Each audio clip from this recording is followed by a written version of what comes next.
Hello, and welcome to the podcast, An Intelligent Look at Terrorism. I'm your host, Phil Gurski, President and CEO of Borealis Threat and Risk Consulting in Ottawa, Canada. And it's been an interesting week for us here in Canada. This is being recorded on the 26th of May, 2020. And a week ago, we had a first in Canadian law. We had a young man who killed a woman and wounded another outside an erotic massage parlor in Toronto back in February, who was originally charged with first-degree murder and attempted murder, and has now been charged with terrorism. This has never happened in Canadian history, where somebody who was not an Islamist extremist who carried out or planned a violent offense was charged with terrorism. So it made big news up here and led to a fascinating conversation about just what the heck is an incel. This guy's an alleged incel or involuntary celibate. And is this really terrorism or more of a hate crime / hateful misogyny? So to help me understand the world of incels, I am very pleased to have with me on the podcast today Naama Kates, who is a filmmaker and a podcast producer. She's an American, grew up on the East Coast. And a few years ago, just kind of like me, she discovered the joy of podcasts and storytelling. And she has a fascinating project called the Incel Project, which is a series of podcasts she produces weekly for the Crawl Space Media Network. And she's on the line with me today. So thanks very much for joining me, Naama. Thanks for having me, Phil, and thanks for the introduction. So I got to ask you this. My understanding of incels is that these are people, largely male, but not exclusively male. I just listened to a fascinating podcast with Bruce Hoffman at George Washington University, in which there are femcells, so female incels. But I think for most of us, we consider most of them to be male. And they seem to have issues with women in terms of forming relationships, especially sexual ones. So how did you get involved in talking to incels in the first place? That's a good question. I was also listening to that the webinar too. It was interesting. So I got involved with talking to them in sort of a happenstance way. I was vaguely aware of what incels were at the time. This was a few years ago, and I think I had gotten into a conversation with someone over Twitter or some social media, and we started talking. I didn't really know what he wanted to talk about, but after a few minutes of conversation, for some reason, I think maybe he used a word or something, or he was offended at something I said that made me ask if he was an incel, and he was. And so you went and asked him that point blank? Yeah. It was kind of a strange conversation. This was a very young person.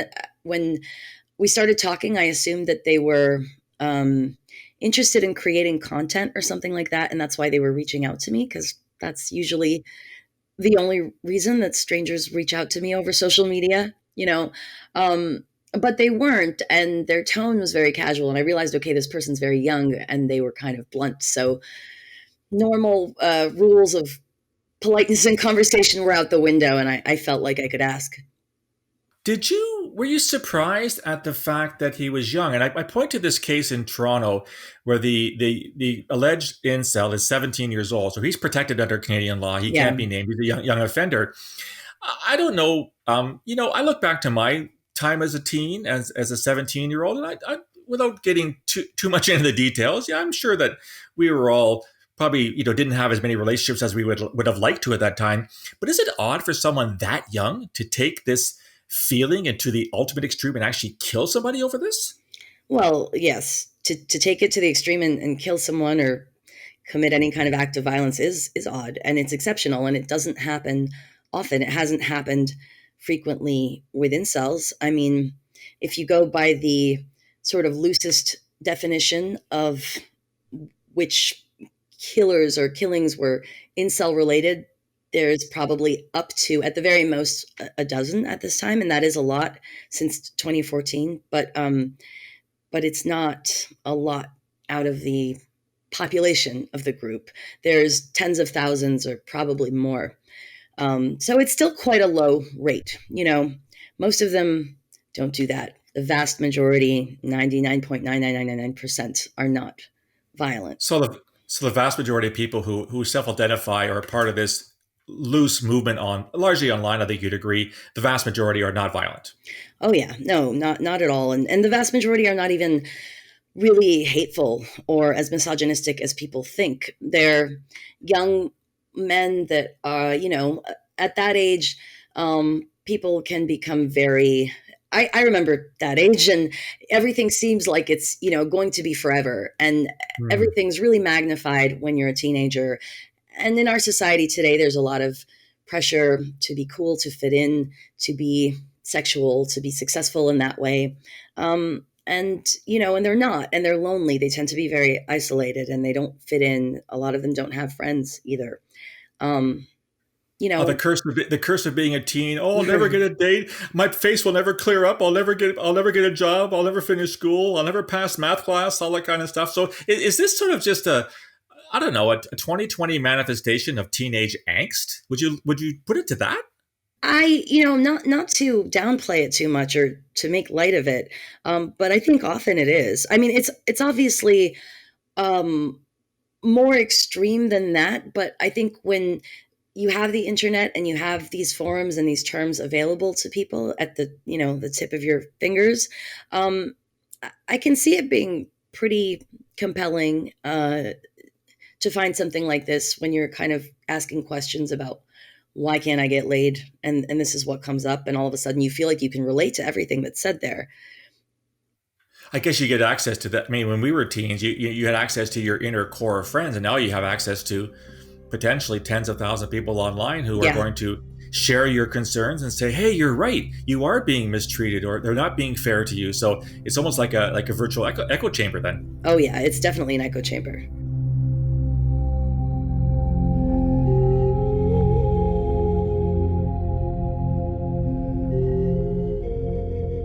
so in the time you've been producing the Incel Project, now, and I'll send out a link when this is published. How many incels have you talked to? I've talked to probably hundreds at this point. I've talked, Hundreds. yeah, and I've talked to dozens, even just for the show, where we have recorded interviews, and many more than that, in varying capacities, to varying, amounts of conversation. But there are quite a few of them that I speak to often, even if it's not for the show. Oh, that's fascinating. Now, one thing that I have learned that in terms of the what they call the literature on incel, so what academics refer to as the literature, that is Mm, studies and publications, it's fairly sparse so far, is it not? yes, it's extremely sparse. Okay. There's a handful of published peer-reviewed studies at this point, just a handful.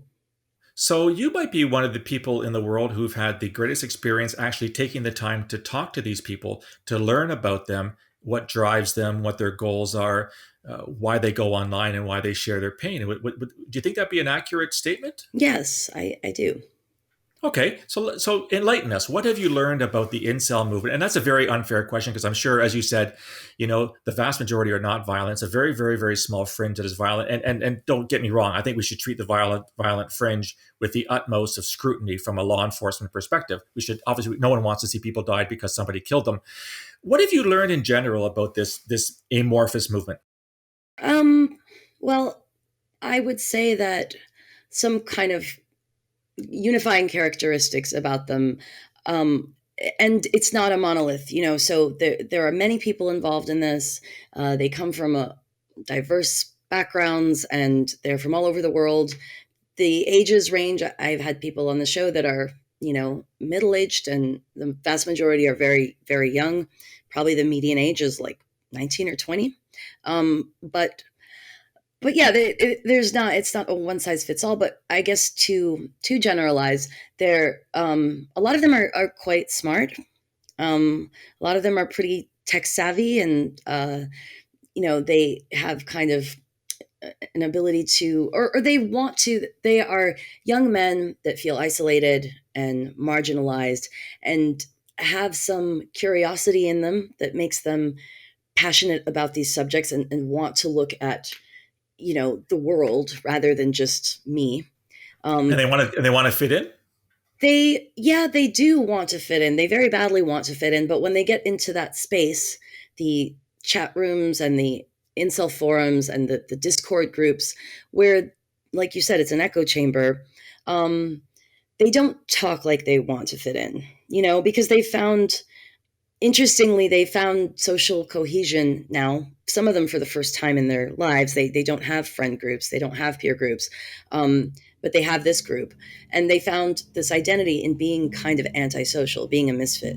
So they that's so, so they fit in by not fitting in. yeah, exactly.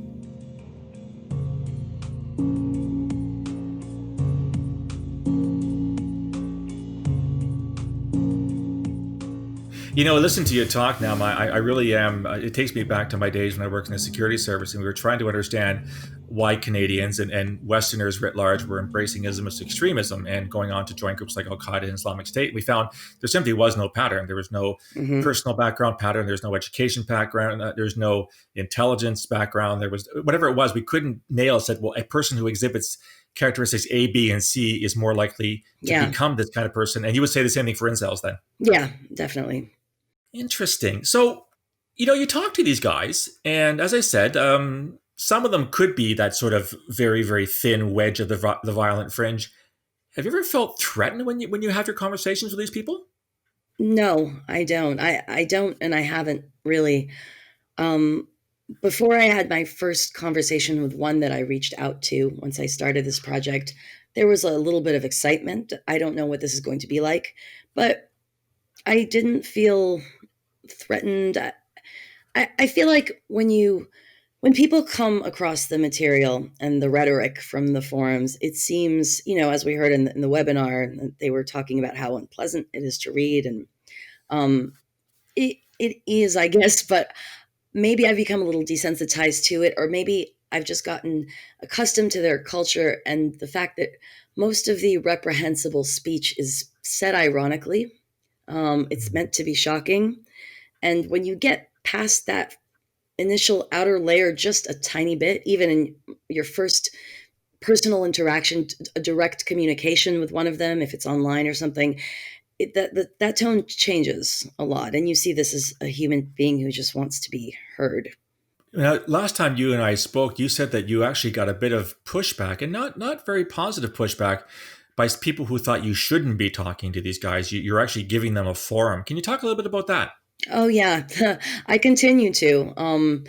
Before the show even aired, the first episode, just in response to the trailer, I was getting lots of tweets calling for it to be, canceled, not to release it because On on what grounds?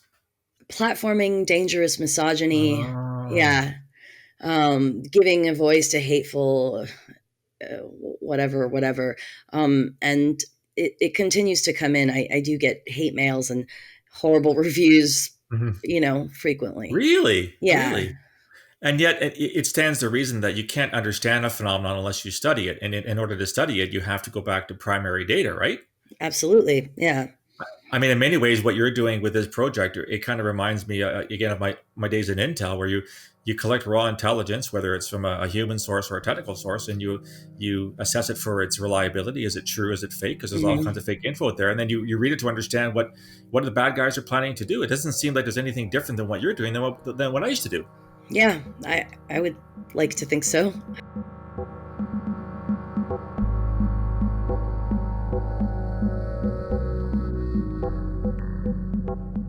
If there is, in fact, this very, very small fringe that engages in violence, where do you stand? And again, I don't want to put you on the spot, but do you think that the violent incels who end up planning or carrying out acts of violence against women, although, again, there have been men have been killed. We saw men killed in Hmm. Toronto, Alec Manassian's attack, and of course, Elliot Roderick killed men as well. In your mind, and I don't know whether you consider yourself a specialist in terrorism. In your mind, does this constitute an act of terrorism if an incel does end up killing somebody? I I couldn't personally make that leap to call it terrorism. I know that in the United States, for instance, just as of last year, September, I think the DHS added a new definition to its areas of interest called targeted violence, which was meant to be used to describe an act kind of commensurate with terrorism, but that doesn't have a clear political motive. Okay. Um, so that would include things like, the some of the racially based violence, some of the far right stuff. Though that's certainly a lot more political than incels, in my opinion. Um, Hmm. but I think that's one of the reasons, they introduced that language. And I guess you could call it that, in a sense that you could say that these people are um, committing this kind of act of vengeance against something, against society, to make a statement. But I don't really believe that in any of these cases, and I could name all of the cases that have been associated with them at this point. I just I don't see it that way. I see it as being a lot more similar to, say, school shootings. Hmm. Um, it's not the motive isn't clear, the goal isn't clear. Um, it's not an organized group, you know, and the ends aren't clear. That the purpose, what they're trying to accomplish, is so it's so kind of Nebulous. nebulous. Yeah. Exactly, that's the word I was looking for. It is so nebulous that that I don't, the way you define terrorism is something that you kind of specialize in. So the way that you define terrorism when we spoke, um, I don't think this meets that criteria, but I understand calling it that because, like domestic terrorism, it is meant to, it's enacted on strangers. Mhm. It's meant to terrorize, I guess, a community, but I think it's different. I'm going to assume, for argument's sake, that in the United States, like in Canada, you have like hate crime legislation whereby Mhm. if you target a particular group, say African Americans or Asian Americans or LGBT or whatever, that that's, in Canadian law, what the judge can do is if you kill somebody and it's determined that you did so out of hate, it was a targeted killing, Mhm. that in fact the judge has the wherewithal to actually increase your sentence because it was done for hateful reasons. Is that the way it works in the States as well? Yeah, that's how our hate crime legislation works too.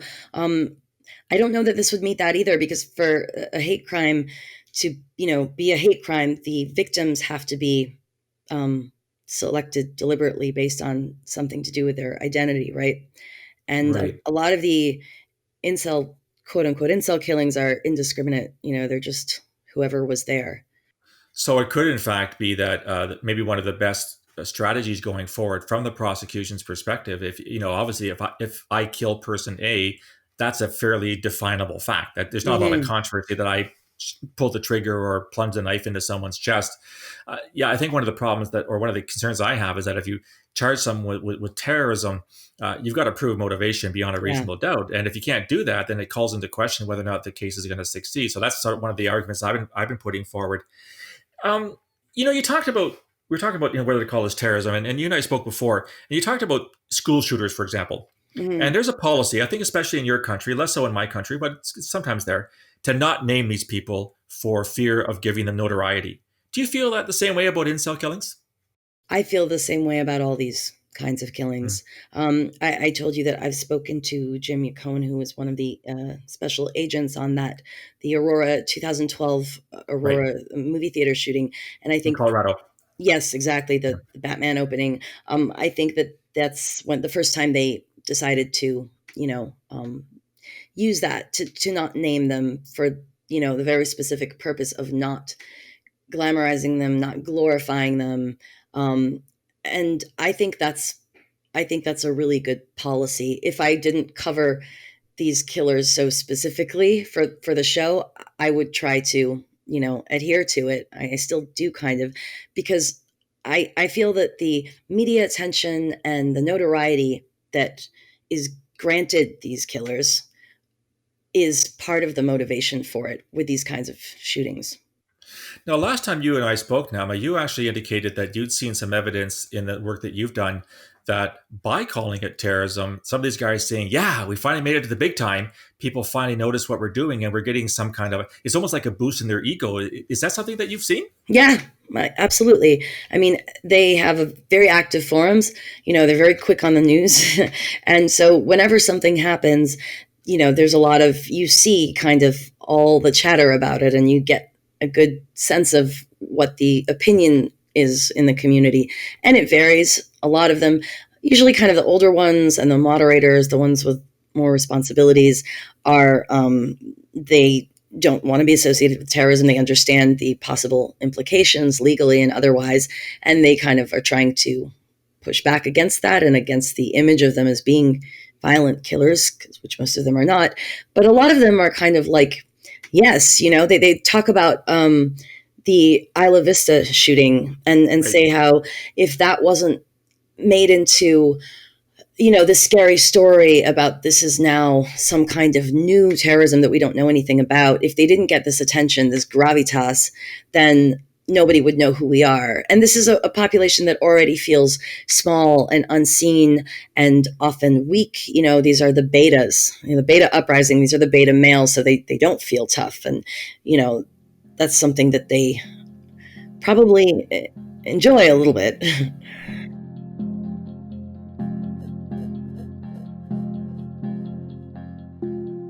If I could ask you too, Nama, do you find within this, so the fringe element that turns violent, do you find that because they're so, as you said, in tune to the news, they follow those things, they're almost like, I don't know, anal in how much they want to learn about what people think of them and what they're saying. Do you see an element of copycat amongst this crowd as well? I think it's all copycat. I Yeah. think that I think that Alec Manassian was a copycat. I think that Chris Harper Mercer was a copycat. I think that Scott Bayarley and all of these guys implicated in this list have all been copycats. They fuse their identity with Elliot Rodger a lot. He left Is this. it, is the Saint Elliot to some of these guys?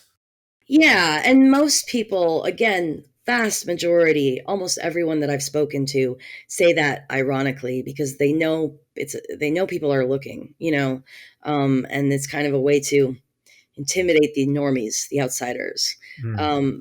So it's not usually said in in earnest, but some of them really do. You can tell, like Alec Manassian for one. He is an example. He really, I believe, in as we saw in his interrogation footage and everything, that some of that was fabricated a bit. But I don't think he fabricated it. I think he kind of really felt this connection to these guys. Elliot Rodger left a very compelling long manifesto. Right. Called the revolution kind of thing. Let's start the revolution and get what we want kind of thing. I mean, that's what, yeah, Alec Manassian was saying things like that, and he was saying he was so inspired by Elliot Rodger and Chris Harper Mercer.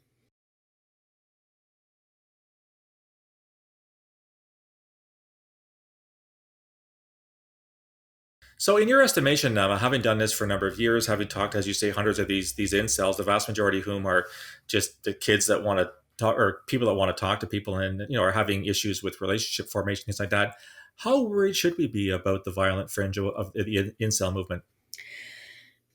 I mean, I think that there is obviously cause to worry. I talk about the low rate of individuals that go on to become violent, but any number and the lethality of their killings is very high, and obviously this is concerning. There's obviously something going on, but I think instead of only focusing on those incidents and being worried that another one will happen, I think we maybe should be looking at their grievances and be worried about what is going on societally that people feel like this, and maybe addressing that.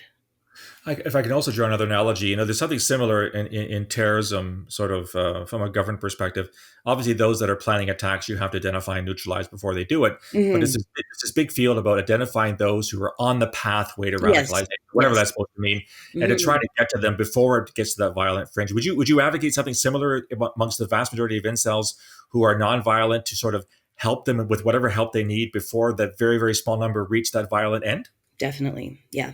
Cool. Cool. And are you aware of any efforts in that regard in the United States or Canada? No, I'm not. I mean, there's been a bit of talk within the community itself now, to try to find something like that. There isn't really anything, though. People are still, they don't even know anything about this. Practitioners, mental health practitioners don't know anything about this. It's a new thing, and the reaction to it is so strong and vehement, and Mm. it's These just, guys are these guys are pariahs. Like, why would we want to yeah, help these lowest of the low, misogynist women who haters are kind of thing? also killers now. Yeah. Yeah, interesting. Yeah, I have to confess, when Alec Manassian carried out his attack a little more than 2 years ago in Toronto, I'd never heard the term incel, and it Mm. was new to me. It was new to me, so clearly it wasn't part of the mainstream discourse in terms of violence. Now, but before I let you go, is there anything else you want to sort of leave my listeners with in terms of what you've learned or moving forward, anything you want to sort of, the 20 seconds or 2 minutes of, this is the one thing I want you to take away from this podcast. Yes, I guess it's just for people that don't know anything about this or that are maybe just starting to hear about it. It really sounds scary, and it is scary when we know that people are killed over this. But try to keep an open mind and realize that the vast majority of these guys are just really shy, maybe a little bit late in their development. They just want to be heard. They just want people to listen to them and acknowledge them. And it's not that uncommon. I believe it will become more common soon. It's kind of happening quickly. And you might even know someone who has questioned this. Young people have access to the internet, way more than any of us do. And they learn things quickly. And think about how common it is for someone to question their own value as a person, their sex appeal and stuff at that age, and think that questioning it might lead to an internet query that would lead to these forums. I'm not going to put you on the spot here, Naama, but to my mind, anyone who doesn't question at some point in their life why they're not getting laid more is probably not a normal person. Yeah, exactly. Listen, this has been fantastic. I want to thank you. And can you just let my listeners know how to find your podcast, the Incel Project? Yes, it is called Insel. If you just type in Insel, it's the only one. And it's available on Apple Podcasts, Google Play, Spotify, all that stuff. So, look for Insel and give it a listen. I highly recommend you do that, folks, because I've listened to a few and they really are fascinating conversations. So again, Naama, not only do I thank you, but I commend you for doing this. As we've said, there's not a lot of people doing absolutely primary research, talking to people. There's been some primary research on manifestos and some of the statements online, but actually interviewing these people is. I hope to hear more, and not just from you, from other people that are taking this thing and want to understand it better. So thank you very, very much for sharing your knowledge and your experience on the podcast today. Thank you. So that was my interview with Naama Kates. What do you think? What do you think about incels? What do you think about the whole terrorism / hate crime / misogyny? You can reach me on my website, www.borealisthreatandrisk.com, or on Twitter @BorealisSaves. You can also find me on LinkedIn and on Facebook. If you want to subscribe to all the content, all my podcasts such as this one, Intelligent Look at Terrorism, Quick Hits, Today in Terrorism, etc., please go to my website, go to the subscribe button, fill in your information, and you'll receive a daily digest email every morning. I'll talk to you again soon. Until then, stay safe.